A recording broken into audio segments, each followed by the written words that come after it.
जे आहे ना, मी खडकीचा सरपंच या नात्याने बोलतोय। आमच्या शेतकऱ्याची 2 दिवसापासून मुसळधार पावसाला अतिवृष्टी झाली। या शेतकऱ्याचा आतोनात माझ्या खडकी मायबाप जनतेचा आतोनात नुकसान झाले। साहेब, हे कृषी मंत्र्याला माझं म्हणणं आहे शासनाला की आमच्या शेतकऱ्याला खडकी मायबाप जनतेला काहीतरी तुम्ही दिलासा द्या।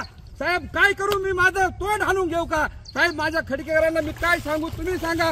माझ्या आज 27 तारखेला 27 मेला सुद्धा असा अवकाळी पाऊस झाला साहेब, आणि त्यावेळेस सुद्धा आमच्या फुलाचे संत्रा झाडे अख्खे फुटून निघाले होते।